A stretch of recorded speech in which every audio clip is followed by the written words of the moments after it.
Hello guys, स्वागत है अपने चैनल पर। चलिए शुरू करते हैं बिना देरी किए। Let's start. डैड, हम इन्हें मारकर कचरे की ढेर में फेंक दे। सच में ये लड़की तो टैलेंट की खदान है, वो भी इतनी सी उम्र में। अब तो उन्हें अपनी होने वाली बहू और भी ज्यादा पसंद आ रही थी। वो तो अब कैसे भी करके इसे ही अपनी बहू बनाएंगे।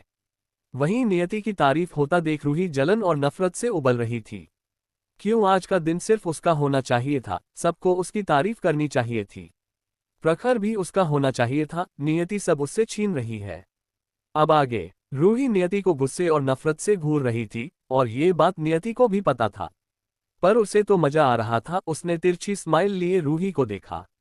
उसकी आंखें बर्फ की तरह सर्द थी, जो रूही को अंदर तक डर गई। नियति की स्माइल देखकर उसे ऐसा लगा जैसे नियति उसे चिढ़ा रही हो। जरूर नियति को पहले से ही पता था कि प्रखर की फैमिली उसके लिए नहीं बल्कि नियति के लिए रिश्ता लेकर आ रहे हैं। फिर भी उसने ये सब किसी को क्लियर नहीं किया और उसे वही अंधेरे में रहने दिया, और मन ही मन जरूर वो उसकी मजाक उड़ाती होगी। तभी कियान गुस्से से बोला, ये दोनों गंदी चुड़ैल आंटी कितनी देर से मेरी मम्मी को देख रहे हैं। डैड, क्या हम इन्हें मारकर कचरे के ढेर में फेंक दे, मजा आएगा। ओहो, अगर तुम फिर से ये चाहते हो तो मैं ऐसा कर सकता हूँ, पर तुम्हें अपनी मम्मी से थोड़ा दूर रहना होगा, प्रखर भौहें उचकाते हुए बोला। तो कियान ने मुंह बना लिया और बोला, तो फिर ये मैं अकेला ही कर लूंगा। मुझे आपकी मदद की जरूरत नहीं है, पर मैं अपनी मासूम भोली भाली मम्मी को आपके पास नहीं छोड़ूंगा। मम्मी, आप मुझे सबसे ज्यादा प्यार करना, ओके। मैं हमेशा आपको प्रोटेक्ट करूंगा। नियति ने सिर हिला दिया। प्रखर ने कियान को घूर कर देखा और नियति की कंधे पर सिर रख दिया। कियान भी अपनी मम्मी की गोद में सिर रख के सोफे की ऊपर पैर फैलाए लेट गया। जैसे वो यहाँ आराम करने आए हो। इस वक्त वो तीनों एक छोटी सी प्यारी फैमिली लग रहे थे। ये सब देखकर सारिका और रूही दोनों जल रही थी। पर अभी प्रखर और कियान की बात सुनकर सब हैरान थे। कियान और प्रखर की बातों से ऐसा लग रहा था जैसे दोनों बाप बेटे ये काम पहले भी कर चुके हो। उसकी बात सुनकर रूही और नेहा, जो नियति को गुस्से से देख रही थी, दोनों हैरान रह गई और मन ही मन सोचने लगी कहीं प्रखर ने ही उन्हें उस दिन मारकर कचरे के ढेर में नहीं फेंका था। पहले तो उन्हें नियति पर शक था, पर अब तो उन्हें लग रहा था जरूर ये प्रखर ने किया होगा कियान की कहने पर। उस वक्त की अपनी हालत के बारे में सोचकर दोनों डर से कांप गए। वो अब और नियति को जलन या नफरत से देखने की हिम्मत भी नहीं कर पा रहे थे। तभी अंकिता जी ने पूछा, ये तो रूही शेखावत है, आपकी बड़ी बेटी, पर ये लड़की कौन है। नेहा के बारे में पूछने पर शिखा जी ने हल्की स्माइल के साथ बोला, ये नेहा है, ये भी इस घर की बेटी है। हाँ, खैरात में पलने वाली कुतिया, जय ने मुंह बनाकर कहा। उसकी बात सुनकर सब हैरान हो गए। वहीं नेहा का चेहरा काला पड़ गया। क्या अब इतने लोगों के सामने जय उसकी बेइज्जती करेगा। विपुल जी और शिखा जी को बिल्कुल भी ये बात अच्छी नहीं लगी। इसलिए विपुल जी जय को डांटते हुए बोले, जय, तुम्हें नेहा के बारे में ऐसा नहीं बोलना चाहिए। नीरज जी और सरिता जी चुप रहे। उनका अब जय को किसी बात पर टोकने का कोई मतलब नहीं था। जय हंसते हुए बोला, क्या मैंने क्या गलत कहा। क्या ये आपकी साली की बेटी नहीं है, जिसकी मरने के बाद आप इस लड़की को घर ले आए थे। मुझे तो लगता है आपकी इस कचरे से उठाए बेटी भी आपको नियति से ज्यादा प्यारी थी, इसलिए तो आपने नियति को 5 साल की उम्र में घर से निकाल दिया। पर ये इस घर की बेटी नहीं है, फिर भी इसे वो सब कुछ मिला जो घर की बेटी को मिलना चाहिए।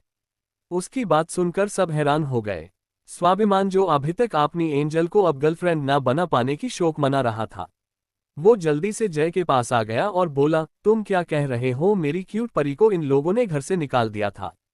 प्रखर गुस्से से बोला, ये क्या मेरी क्यूट परी लगा रखा है तुमने, वो सिर्फ मेरी है, भाभी कहो मेरी बनी को। उसकी बात सुनकर स्वाभिमान का मुंह उतर गया। तभी कियान कुछ सोचते हुए बोला, डैड, मैंने सुना मान चाचू कह रहे थे मैं अपनी क्यूट परी को गर्लफ्रेंड बनाऊंगा। कहीं वो मोम की बात तो नहीं कर रहे थे। प्रखर ने घूरकर स्वाभिमान को देखा तो स्वाभिमान हड़बड़ाते हुए बोला, भाई मुझे नहीं पता था ये भाभी है। भाभी कितनी खूबसूरत और टैलेंटेड है, मैं क्या सब उन्हें गर्लफ्रेंड बनाना चाहते हैं। ये तो आप बीच में आ गए। स्वाभिमान ने जल्दी से अपने मुंह पर हाथ रख दिया। उसे रियलाइज ही गया कि वो डर से क्या बोल रहा है, उसका भाई उसे इसके लिए मार भी सकता है। स्वाभिमान अपने आप को संभालने हुए बोला, मैं बस बकवास कर रहा हूँ। ये तो भाभी है, मेरा कोई और इंटेंशन नहीं है। प्रखर और कियान ने घर जाकर स्वाभिमान को सबक सिखाने के बारे में सोचा और कुछ नहीं बोले। वही विपुल जी, शिखा जी और बाकी चाचा चाची दोनों भाई डर गए। अगर जय ने यहाँ सब कुछ बता दिया तो ये लोग उनके बारे में क्या सोचेंगे, कि वो कैसे लोग हैं जो अपनी खुद की बेटी को अच्छे से ट्रीट नहीं करते और बाहर की लड़की को भी अपनी छोटी बेटी से ज्यादा प्यार देते हैं। पर जय ने किसी पर ध्यान नहीं दिया, उसे तो ये एक अच्छा मौका लगा। उसने सब कुछ बता दिया। नियति उसे रोकने में बहुत लेजी थी। वहीं जय से सारी बात सुनकर रायजादा फैमिली के सभी लोग हैरान थे। अंकिता जी हैरानी से बोली, क्या कोई अपनी ही दोनों बेटी में इतना भेदभाव कर सकता है? ये सुनकर विपुल जी का दिल धक से रह गया। सीखा जी का सिर भी शर्म से झुक गया। वो कैसे बताते इस वक्त वो कितना गिल्टी फील कर रहे थे। तभी रूही सबके सामने ही रोने लगी और रोते हुए बोली, ये सब मेरी गलती थी, इसमें मोम डैड की कोई गलती नहीं थी। मोम डैड को मुझे नियति से ज्यादा प्यार नहीं देना चाहिए था, उन्हें नियति को ज्यादा प्यार देना चाहिए था। मुझे नहीं पता था इस वजह से नियति हम सबसे नफरत करेगी। आप सब मुझे ब्लेम कीजिए पर मोम डैड को नहीं। इस वक्त वो बहुत दयनीय लग रही थी। उसने सबको देखा, फिर मासूम आंखों से आंसू बहाते हुए प्रखर की तरफ देखा जो नियति की कंधे पर सिर रख के बैठा था और उसकी उंगलियों से अपनी उंगलियां उलझाकर खेल रहा था। जैसे उसे बाकी सब से कुछ भी फर्क ही ना पड़ता हो। नियति की कियान से बातें कर रही थी। ऐसा लग रहा था जैसे उन तीनों को ही कोई लेना देना नहीं कि कौन क्या कह रहा है। ये देखकर रूही जलन, नफरत और निराशा से भर गई। यही हाल सारिका की भी था। उसने सोचा था वो खुद को संभाल लेगी, पर प्रखर और नियति को इतने करीब देखकर वो अपने अंदर की जलन और दर्द को बर्दाश्त नहीं कर पा रही थी। वहीं बाकी सब भी प्रखर को हैरानी से देख रहे थे, जो खुलेआम अपनी प्रेम की प्रदर्शनी कर रहा था। सबने सिर हिला दिया। रूही के बात सुनकर जय हंसते हुए बोला, तुम तो हर बार यही एक ही बात बोलती हो और ये एक्टिंग भी पुरानी हो गई है। क्या तुम ही नहीं कह रही थी कि रायजादा फैमिली के लोग तुम्हारे लिए रिश्ता लेकर आ रहे हैं? क्या तुमने ये नहीं कहा था कि प्रखर तुम्हें पसंद करता है और तुम भी प्रखर को पसंद करती हो? पर यहाँ तो ऐसा कुछ भी नहीं है। अब तुम क्या कहना चाहोगी? जय की ये बात सुनकर रूही का चेहरा और भी पीला पड़ गया। वो मन ही मन जय को कोसने लगी। उसे लगा नहीं था जय सबके सामने ये बात बोल देगा। सब उसकी बात सुनकर हैरान थे। अंकिता जी जल्दी से बोली, ये कैसी बेहूदी है? हमने कब कहा हम रूही शेखावत के लिए रिश्ता लेकर आ रहे हैं? हाँ, मुझे तो ये मेकअप से पुती छिपकली बिल्कुल पसंद नहीं है। स्वाभिमान मुंह बनाकर बोला, अगर भाई इससे शादी करने की बात करते तो मैं तो उल्टी करके भाग जाता। क्यों, तुम प्रेग्नेंट हो जाते क्या? आदित्य उसकी कंधे पर थपकी देते हुए बोला। स्वाभिमान को तो खांसी आ गई। उसने गुस्से से आदित्य को देखा और बोला, मैं लड़का हूं, मैं कैसे प्रेग्नेंट हो सकता हूं? मैं इसलिए उल्टी कर देता क्योंकि इस लड़की की चेहरा बहुत भद्दी है। वहीं उसकी बात सुनकर प्राची और बाकी सब हंसने लगे।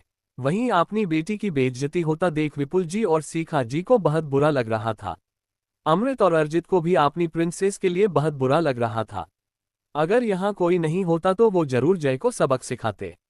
वो जानते थे कि जय जरूर रूही ने पहले जो किया था उसके लिए बदला ले रहा है। तभी प्रखर की ठंडी आवाज सबकी कानों में पड़ी, मिस रूही शेखावत, आपको नहीं लगता कि आप कुछ ज्यादा ही गलतफहमियां पाल लेते हो? आपको ऐसा क्यों लगा कि मैं तुम्हें पसंद करूंगा? नहीं नहीं, मैंने ऐसा नहीं कहा। मेरा वोटलैब नहीं था। मुझे सच में गलतफहमी हो गई थी। ये मेरी दोस्त की वजह से था, वरना मुझे इतनी बड़ी गलतफहमी कभी नहीं होती। इसलिए तो मैंने कहा आपको कुछ ज्यादा ही गलतफहमी होती है। उसकी आवाज और ऑरा धीरे धीरे बर्फ की तरह ठंडी होती जा रही थी। आप खुद को क्या खास समझती हो जो मैं आपको पसंद करूंगा? आप जैसी घटिया लड़की में मुझे किस लिए इंटरेस्ट होगा? क्या आपने अपना चेहरा कभी आईने में देखा है, जो बिल्कुल किसी सुअर की तरह है? आपके पास ना तो शकल है ना तो अकल है। क्या आप मेरी बनी की कंपैरिजन में 1% भी लायक है? तो आपने कैसे सोच लिया कि मैं आपको पसंद करूंगा, जो बस आपने बाप के पैसों पर ऐश करती हो? मेरी जिंदगी में सिर्फ एक लड़की है, मेरी बनी, और हमेशा वही रहेगी। अगर तुम्हारी गलतफहमी की वजह से मेरी बनी मुझसे नाराज हो जाती और हमारे बीच गलतफहमी की वजह से दूरियां आ जाती तो अब तक तुम जिंदा नहीं खड़ी रहती। प्रखर ने बिना भाव के शांति से रूही की बेइज्जती किया था। रूही की तो उसकी ठंडी आवाज से रूह कांप गई। आज उसे लग रहा था जैसा उसने सुना था, प्रखर सच में क्रूएल है। उसकी आंखों में तो आंसू आ गए थे अपनी इतनी बेइज्जती होता देख। वो भी वही इंसान उसकी बेइज्जती कर रहा था, जिसे पाने की कई दिनों से वो सपने सजाए बैठी हुई थी। तभी कियान बोल, डैड ये तो सही है, पर एक बात आपने थोड़ा कम कहा है। प्रखर ने उसे देखा तो कियान हंसते हुए बोला, इस आंटी की शक्ल सिर्फ सूअर की तरह नहीं है, ये तो जितने जानवर हैं उन सब की तरह दिखती है। ओहो, तो क्या मेरी जजमेंट थोड़ा कम है? प्रखर नियति को देखते हुए पूछा। आप दोनों के बीच में नहीं फंसने वाली, नियति सिर हिलाकर बोली। वहीं सब मुंह खोले प्रखर और कियान को देख रहे थे। बाई बेटे कहीं भी किसी की भी बेइज्जती कर सकते हैं। तभी सुमित्रा जी बोली, मुझे तो ये बच्ची नियति देखते ही पसंद आ गई थी। बच्ची, क्या तुम जरा अपने होने वाले पति और बेटे को छोड़ कुछ देर हमारे पास भी बैठोगी? उनकी बात सुनकर कियान ने जल्दी से मना कर दिया और उठकर जल्दी से नियति की गोद में बैठ गया और बोला, आज मम्मी जा, पूरा प्यार सिर्फ कियान के लिए। आप लाइन में रहिए दादी माँ, शायद 1-2 महीने बाद में थोड़ा प्यार बांटने दूं आपके साथ। अभी तो डैड के साथ बांट रहा हूं, ये भी मेरे लिए मुश्किल हो रहा है। उसकी बात सुनकर दादी माँ और बाकी सब हंसने लगे। नियति ने दादी माँ को देखा जिन्होंने पिछली जिंदगी में भी उसकी बहुत ख्याल रखा था। इनमें से कोई बुरा नहीं था, बस शादी की मंडप पर धोखे से शादी करने से वो थोड़े नाराज थे। फिर भी जब वो प्रेग्नेंट थी, अंकिता जी और दादी माँ उसके लिए कभी कभी अच्छी अच्छी गिफ्ट और हाथ से बनाया चीजें भेजती थी। उनका कहना था अगर वो उन्हें बताती तो वो खुद उसकी शादी प्रखर से करवा देते। सबसे नाराज सुप्रिया जी थी, अगर रूही से शादी नहीं हुई तो वो सारिका से करवाना चाहती थी। नियति ने सबको देखा पर उसे गुस्सा, नफरत या अपनापन कुछ फील नहीं हुआ। शायद नियति इन लोगों से ज्यादा नहीं मिली थी, इसलिए ऐसा हो रहा था। वहीं रूही रोते हुए अपनी मॉम, डैड और दोनों भाई को देख रही थी। तभी अंकिता जी बोली, नियति हमारी होने वाली बहू है, इसलिए आपको अपनी बेटी को कंट्रोल में रखना चाहिए मिसेस शेखावत। मैं नहीं चाहती हूँ आपकी बेटी की वजह से मेरी बहू को कोई गलतफहमी हो। उनकी बात सुनकर शिखा जी कुछ नहीं बोली, वो शर्मिंदा लग रही थी। हमारी बहू तो कितनी टैलेंटेड है, खूबसूरत है, जब मैंने मॉल में देखा था तब से मैं इसे ही बहू बनाना चाहती थी, सुप्रिया जी बोली। तो नियति हैरान हो गई, ये औरत क्या इतनी खुश है? जगजीत जी की मंजूरी, प्रखर का हैंडसम चेहरा। तभी अंकिता जी बोली, नियति हमारी होने वाली बहू है, इसलिए आपको अपनी बेटी को कंट्रोल में रखना चाहिए मिसेस शेखावत। मैं नहीं चाहती हूँ आपकी बेटी की वजह से मेरी बहू को कोई गलतफहमी हो। उनकी बात सुनकर शिखा जी कुछ नहीं बोली, वो शर्मिंदा लग रही थी। हमारी बहू तो कितनी टैलेंटेड है, खूबसूरत है, जब मैंने मॉल में देखा था तब से मैं इसे ही बहू बनाना चाहती थी, सुप्रिया जी बोली। तो नियति हैरान हो गई, ये औरत क्या इतनी खुश है? अब आगे, क्योंकि जितना उसे पता था सुप्रिया जी ही घर में सबसे ज्यादा नियति को नापसंद करती थी। अगर नियति इतनी खूबसूरत ना होती और प्रखर उसे घर में कैद ना रखता तो शायद ये औरत उसकी डाइवोर्स करवा देती। सबको लग रहा था उनकी किस्मत कुछ ज्यादा ही अच्छी है जो उन्हें नियति जैसी बहू मिली है। रायजादा फैमिली में हर कोई खुश था, भला इतनी खूबसूरत और टैलेंटेड बहू पाकर वो कैसे खुश ना होते। अजीत जी खुश होकर बोले, मेरी होने वाली बहू सच में करोड़ों में एक है। अंकिता जी उनकी बातों का सपोर्ट करते हुए बोली, बिल्कुल, आखिर मेरी बहू है। अजीत जी ने मुंह बना लिया, वो तो तारीफ कर रहे थे, फिर अंकिता जी की घुसने की क्या जरूरत थी। तभी बाहर से प्रशांत जी और जगजीत जी अंदर आए। जाते वक्त जगजीत जी जितनी गुस्से में लग रहे थे, अब वो उतनी ही खुश लग रहे थे। ऐसा लग रहा था जैसे उन्हें कुछ ऐसा मिल गया हो जो उन्हें खुश करने के लिए काफी था। ये देखकर रुक्मणी जी के साथ बाकी भारद्वाज फैमिली के सभी लोग हैरान हो गए। क्या अभी थोड़ी देर पहले जगजीत जी गुस्से से बाहर नहीं गए थे और आते वक्त इतना खुश लग रहे हैं जैसे उन्हें कोई खजाना मिल गया हो। जगजीत जी आकर सोफे पर बैठ गए और नियति को देखकर पूछा, प्रिंसेस क्या तुम्हें सच में ये लड़का पसंद है? नियति ने प्रखर को देखा जिसकी ब्राउन सुनहरी आंखें उसे रिक्वेस्टिंग नजरों से देख रही थी। नियति ने हाँ में सिर हिला दिया तो कियान खुशी से उछल पड़ा। फिर कुछ सोचकर बोला, मम्मी को डैड नहीं कियान पसंद करती है, इसलिए मम्मी डैड से शादी कर रही है ताकि वो कियान के साथ रह सके, है ना मम्मी? कियान की बात सुनकर प्रखर ने गुस्से से दांत पीस लिया और बोला, अगर तुम ऐसे ही मेरी बनी को मुझसे छीनने की कोशिश करते रहे तो भूल जाओ कि मैं कभी तुम्हें अपनी बनी के आसपास भी भटकने दूंगा। आपने डैड की बात सुनकर कियान ने हैरानी से उसे देखा, फिर बोला, ठीक है मम्मी, हम दोनों से इक्वल प्यार करती है। और मन ही मन बोला, बस आप शादी करके एक बार मम्मी को घर ले आओ, फिर देखो मैं कैसे मम्मी के आपसे दूर करती हूँ। मम्मी सिर्फ मेरी है, वो सिर्फ मुझे ही प्यार करेगी, बाकी किसी को भी मम्मी प्यार नहीं कर सकती। प्रखर ने अपनी आंखें छोटी करके कियान को देखा, वो जानता उसका बेटा तो इतनी जल्दी समझने वालों में से बिल्कुल भी नहीं है। जरूर ये आपने छोटे से दिमाग में कोई खिचड़ी पका रहा होगा। तभी जगजीत जी बोले, ठीक है फिर मैं भी इस रिश्ते के लिए तैयार हूं, पर मेरी नातिन अभी बहुत छोटी है, क्यों ना तुम 1 साल और इंतजार करो। जगजीत जी ने प्रखर को ध्यान से देखा। प्रखर सिर हिलाकर बोला, ठीक है पर मैं अपनी बनी से आज सगाई और अगले हफ्ते कोर्ट मैरिज कर लूंगा। और ये मैं कर सकता हूं, आप भी जानते हो, बाकी 1 साल बाद हम आपके हिसाब से शादी कर लेंगे। जगजीत जी ने कुछ सोचा और बोले, ठीक है फिर ये अच्छी बात है। मेरा अच्छा दामाद बढ़िया, वो 3 बार अच्छा है। बोलकर सेटिस्फैक्शन वाली मुस्कान लिए नियति और प्रखर को देखा। ये देखकर तो सब दंग रह गए, अभी तो ये इतने गुस्से में थे। प्रशांत जी ने ऐसा क्या कह दिया कि वो शादी के लिए मान गए। तुम अच्छे बच्चे हो, उन्होंने प्रखर के कंधे को थपथपाया। उन्हें अब अपनी प्रिंसेस की शादी से कोई प्रॉब्लम नहीं थी। और ये देखकर सारिका और जलन से भर गई। रूही का भी यही हाल था। दोनों को ही लगता था अगर जगजीत जी ने शादी के लिए मना कर दिया तो शायद नियति उनके खिलाफ नहीं जाएगी और फिर शादी टूट जाएगी। तो अभी भी उनके पास एक मौका होगा प्रखर को पाने का। पर अब तो जगजीत जी भी इस शादी के लिए राजी हो गए थे। पापा आप ये क्या कह रहे हो, आपने अभी तो कहा था ये लड़का हमारी प्रिंसेस की लायक नहीं है, तो फिर अब आप इतना खुश क्यों हैं? केशव जी मुंह बनाकर बोले। बाकी सब भी जानना चाहते थे पर जगजीत जी बस इतना बोले, ये लड़का अच्छा है और मेरी प्रिंसेस भी इससे प्यार करती है, तो मुझे कोई प्रॉब्लम नहीं है। तभी रंजन जी बोले, प्रखर हमें खुद को देखने दो। वो नहीं मानने वाले थे जब तक वो सच में प्रखर को ना देख ले। प्रखर ने जो मास्क पहना था उसकी बस फहद आंखें और होंठ ही दिख रहा था। प्रखर ने आपने मास्क को निकाल दिया, वो तो हमेशा ही मास्क लगाकर रखता था। रूही और नेहा दोनों की आंखें फटी फटी रह गई। मास्क के साथ भी रूही को लग रहा था प्रखर बहुत हैंडसम है, पर प्रखर का फेस पूरा देखकर तो रूही की आंखें बाहर आने को थी। प्रखर देखने में किसी ग्रीक गॉड की तरह था, उसका शार्प जॉ लाइन, ब्राउन आंखें, हल्का बियर्ड और तरासा हुआ चेहरा। उसे देखकर ऐसा लग रहा था जैसे भगवान ने बड़ी फुर्सत से उसे बनाया हो। रूही की जलन और नफरत तो अब और भी बढ़ गई। नियति इतना अच्छा, इतना ज्यादा हैंडसम लड़के को कैसे डिजर्व कर सकती है? प्रखर रायजादा को तो उसका होना चाहिए था। वहीं बाकी सब भी हैरान थे, शेखावत फैमिली, भारद्वाज फैमिली के लोग सभी हैरान थे। प्रखर सच में बहुत हैंडसम था, उसकी इस चेहरे पर लाखों लड़कियां दीवानी हो सकती थी। नियति के 6 भाई सब हैरान थे, आकाश, आदित्य और जय भी हैरान थे। कुछ दिन पहले ही तो पार्टी ने उन्होंने प्रखर को देखा था पास से। उन्हें लगा था प्रखर हैंडसम होगा, पर इतना ज्यादा हैंडसम होगा ये बात उन्हें नहीं पता था। अच्छा लड़का, तुम सच में मेरी बच्ची की लायक हो।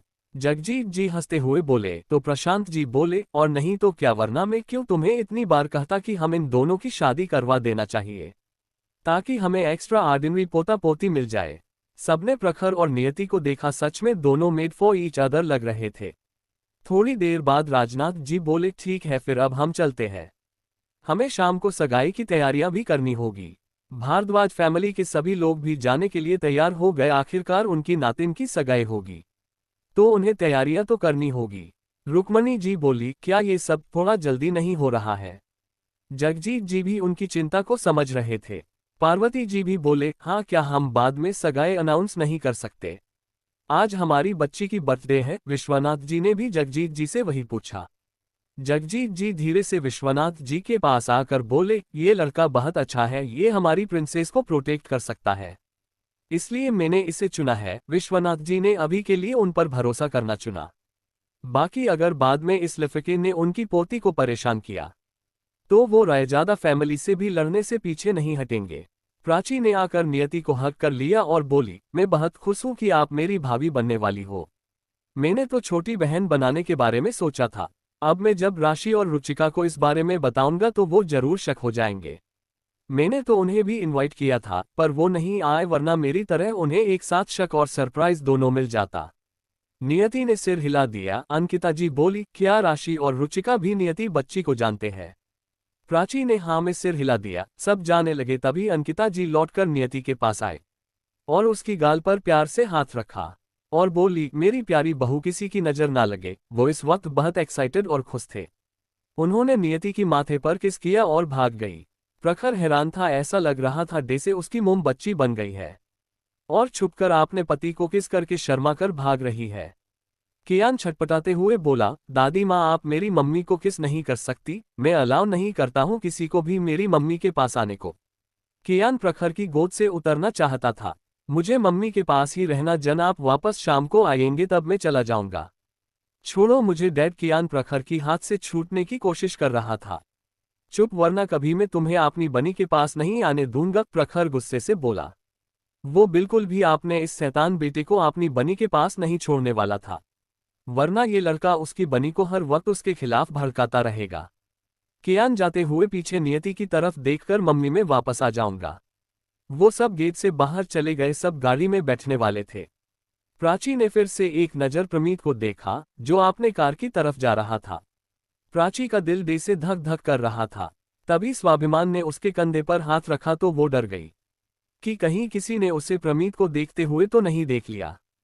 पीछे संजीत खड़ा था, वो उसे कार में बैठने के लिए बोल रहा था।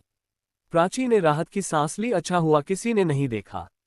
वहीं प्रमित को कोहनी मार के अरमान बोला, भाई वो प्राची रायजादा आपको आते टाइम से ही देख रही थी, लगता है लव एट फर्स्ट साइट ही गया है। चुप होकर कार में बैठो वरना टैक्सी लेकर घर आ जाना। नहीं नींद भाई, मैं तो बैठ रहा हूं अभी के अभी। वो जल्दी से जाकर कार में बैठ गया। उसके भाई का क्या भरोसा सच में उसे यहाँ छोड़कर चला जाए। उनके जाने के बाद बाकी सब सोफे पर बैठ गए। विपुल जी, शिखा जी और अमृत, अर्जित और जय के मॉम डैड सब एक साइड बैठे हुए थे।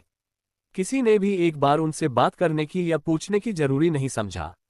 नियति उनकी भी बेटी थी, पर सबने आपने आप ही डिसाइड कर लिया, जिस वजह से विपुल जी और शिखा जी दोनों को बहुत बुरा लग रहा था। रूही ने जब देखा उसके मॉम डैड नियति से कुछ नहीं बोल रहे हैं तो उसने रोना शुरू कर दिया। लगता है मैंने फिर से गलती कर दी है। मुझे नहीं लगा था मिस्टर रायजादा मुझे नहीं बल्कि नियति को पसंद करते हैं। पर मैं सच में मिस्टर रायजादा को पसंद करती हूँ, पर मैं अपनी फीलिंग्स को जरूर भूल जाऊंगी। नियति प्लीज तुम मुझे गलत मत समझना, मेरी तुम्हारी जगह छीनने का कोई मोटिव नहीं था। ओहो ऐस बड़ी ही बात है, क्यों बचपन का खेल अब तुम्हें पसंद नहीं है क्या? दूसरों से जलना तो तुम्हारी आदत है ना, ये आदत कैसे छूट गई? नियति हंसते हुए बोली। उसकी बात सुनकर रूही ने गुस्से से दांत पीस लिया, फिर भी खुद को शांत करके बोली, तुम ऐसा क्यों बोल रही हो नियति? मैंने कभी ऐसा तो तुमसे कुछ भी नहीं कहा है ना। कहने की क्या जरूरत है, तुम जैसी लड़की बस मेरी लिटिल सिस्टर से जलने के अलावा कर भी क्या सकती है? जय मुंह बनाकर बोला। नियति तिरछी स्माइल करते हुए बोली, कहीं तुम ये तो नहीं चाहती हो ना कि मैं तुम जैसी घटिया मनहूस लड़की के लिए प्रखर को छोड़ दूं? रूही तो डे से जम गई थी, वो तो यही चाहती थी, पर यह बात कहने की हिम्मत नहीं थी उसके अंदर। बस करो नियति, अगर तुम्हें पता था कि प्रखर तुम्हें पसंद करता है रूही को, नहीं तो तुम्हें पहले ही सबको ये बता देना चाहिए था। जब रूही को गलतफहमी हो गई थी, रूही प्रखर को पसंद करती है। उसने कोई ज्यादा गलत नहीं किया जो तुम उसे सुना रही हो, अर्जित बोला। अब जब नियति उसे भाई ही नहीं मानती है और रूही को इतना इंसल्ट कर रही है तो अर्जित भी थोड़ा कठोर हो गया था। एक तो रूही ऑलरेडी दुखी है, नियति की बातें उसकी जख्म पर नमक छिड़कने का काम कर रही है। उसकी बात सुनकर नियति की आंखें छोटी हो गई। वो कोल्ड आवाज में बोली, मिस्टर अर्जित, आपकी बहन को तो हर बार एक नई गलतफहमी हो जाती है। तो क्या आप सोचते हो मैं आपकी और आपकी सुअर बहन की तरह फ्री बैठी हूं, जो उसकी गलतफहमी दूर करती फिरूं? आपकी डिमांड कुछ ज्यादा ही है, इसलिए शायद आपको आजकल इंडस्ट्री में कोई काम ही नहीं मिल रहा है। चलो गैस करते हैं आपकी करियर और कितने दिन इंडस्ट्री में टिक सकती है। 2 महीने या 3 महीने, इससे ज्यादा तो मुझे नहीं लगता है कि आप टिक सकते हो। तुम क्या मुझे बर्बाद होते देखना चाहती हो? अर्जित थोड़े गुस्से में बोला। एक्टिंग और सिंगिंग उसका पैशन और प्रोफेशन दोनों था। अब वो नियति की बातें बर्दाश्त नहीं कर पा रहा था। ऊपर से नियति ने एक बार भी क्लियर नहीं किया कि वो और प्रखर एक दूसरे को पसंद करते हैं, वरना रूही को ये गलतफहमी ही नहीं होती, इसलिए भी वो थोड़ा नाराज था। अभी के लिए इतना ही, मिलते हैं अगले चैप्टर में। Please like share comment review जरूर दीजिए। आगे क्या होगा जानने के लिए जुड़े रहिए मेरे साथ। Thanks for watching my friends, next episode come soon, take care, bye.